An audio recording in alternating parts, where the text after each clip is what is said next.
Okay, I am recording this video today to reply to a great question from Salt Sun Sand. She asked if horses like physical touch, like, you know, rubbing, tapping, brushing, stuff like that, patting. And I am here to tell you that obviously I cannot speak for every horse in the world, but my three definitely love physical touch. Now, I will say that when I first got Shakespeare, and this is Shakespeare, and he has white stuff all over his face and ears because I had to put sunscreen on him and fly spray.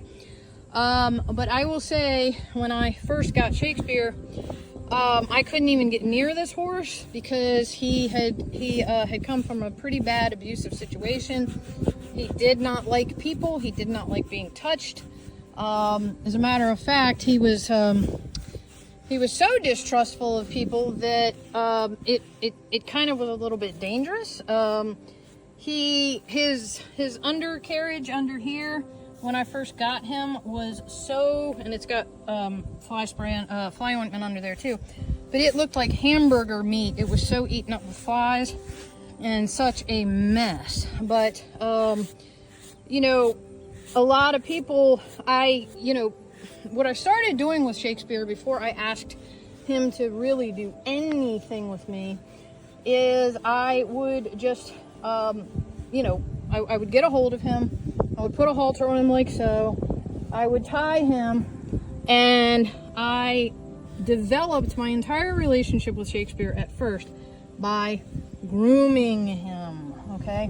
I wasn't asking him to work. I wasn't asking him to go under saddle. I wasn't asking him to really do anything. All I wanted him to do was realize that my touch, my personal touch on him, was not going to harm him and was not going to be abusive to him. He had suffered abuse at the hands of his former owners. I personally watched them, strike him with a whip. I know that when they gelded him, which means castrated him, they tied him down. So he doesn't even like me talking about it. They tied him down in a set of stocks, and they cut him. He had no sedation. He had no anesthesia, nothing. So when I got him, he was completely raw, both physically and emotionally, and I think, spiritually as well. And he just didn't want anything to do with anybody. He was just wild. I mean, wild. So, basically I started with grooming him. And, we would spend hours and hours and hours of me grooming him, just like I'm doing just now. I'm just brushing him with this bristle brush.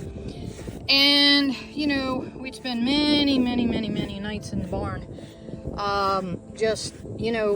Well into the night. 9, 10, 11 o'clock at night sometimes, where I was just hanging out with him. I would sit with him. I would talk to him. I'd give him treats here and there. But mostly, I touched him. And that is really, honestly, what got me through the real hump with him, was just developing this sense of trust. And I had to treat his wounds under here. It literally looked like someone had put this horse through a meat grinder. It was so disgusting under there. He had maggots, he had blood dripping. It was horrible. But when I first got him, obviously I couldn't get to that area because, he kicked my face off. So I really had to just start very slowly. And he did let me get a sponge under there to help kind of clean him off.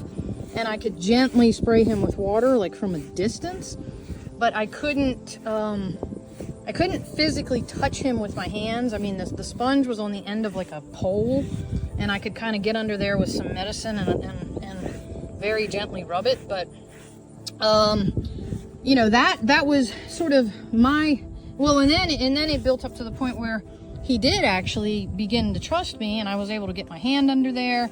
And I was really able to start medicating him and putting some salve on there and, cleaning those wounds every day and making him feel better. And now, I can touch this horse anywhere with pretty much anything because we developed that level of trust with each other. And there's been a few times where Shakespeare has gotten scared of something And instead of bolting away from me, he actually runs toward me, which tells me that we have definitely developed a lot of trust for one another. And there was a point where I had an accident with Shakespeare, no fault of his own and no fault of mine. It was just a crazy situation. And he did not leave me. I did come off of him. I got a concussion. I broke my back. And again, it was not his fault. It was another horse's fault that we were with. And that wasn't even the horse. It was that crazy owner. But I will tell that story later. But the point is, this horse, when I came off his back, I was knocked out. I mean, I was knocked out cold. You know, we were galloping through a field and I got knocked out when I came off his back. And he could have just kept running. I mean, we were in a place he had never been before. We were, I mean, he was wild. He was free. He was free to go. Like, he could have just taken off. And what he did instead, because the other horses were like there was one ahead of us and one behind us. And so I came off his back, I hit my head, I got knocked out. I was knocked unconscious, and he, instead of continuing to run with the other horse, he stopped, he turned around, he ran back to me, and he stood over me until I woke up. Now, I was only knocked out a few minutes, and I woke up, and I couldn't even see anything. Because when you have a concussion, your vision is, I mean, you can't see a thing. So it was all just like blurry, and I didn't know what I was doing. You know, I was like, and the first thing I did when I opened my eyes and I was coming back into consciousness was I said, where is my horse? I didn't care about anything. I didn't care about myself. I didn't care about anything. I just wanted to know that he was okay.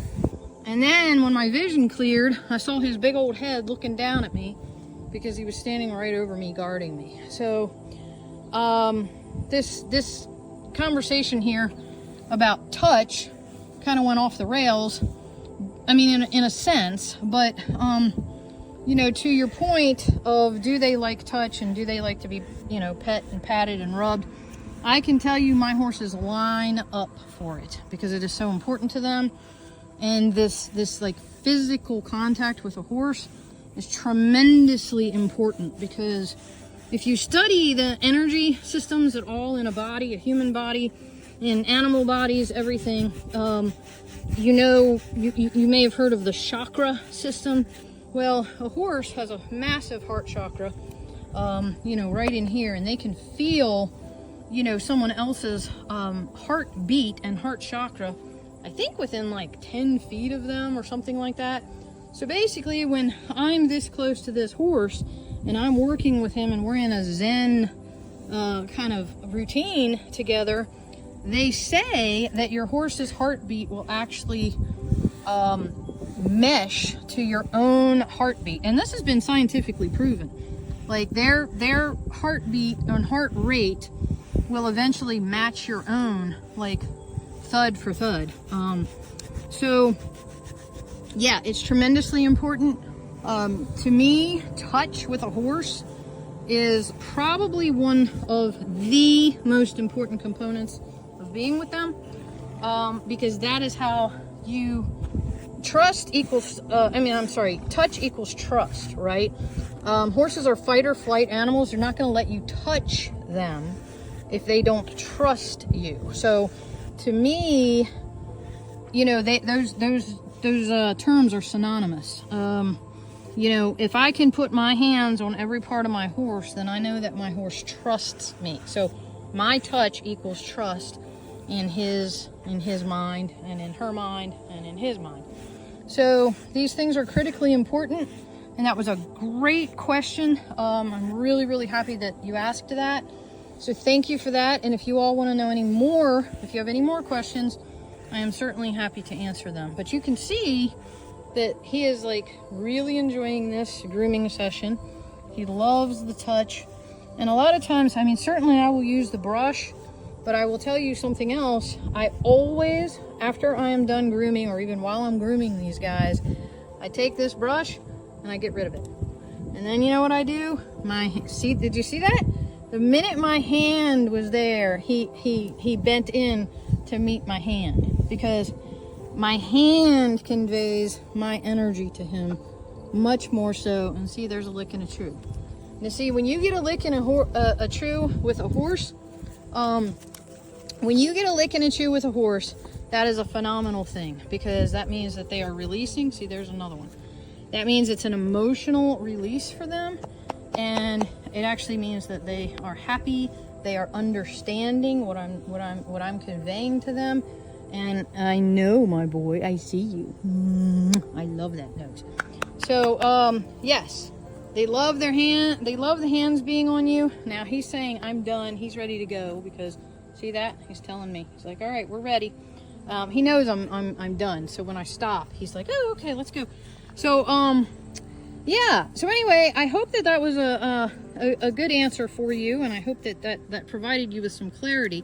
But yes, my horses absolutely love touch, provided that it's good touch. I mean, I'm not saying that they might not. I mean, it depends on who's doing the touching and the patting and everything else. I will say that. So, hope that helps. All right, thank you.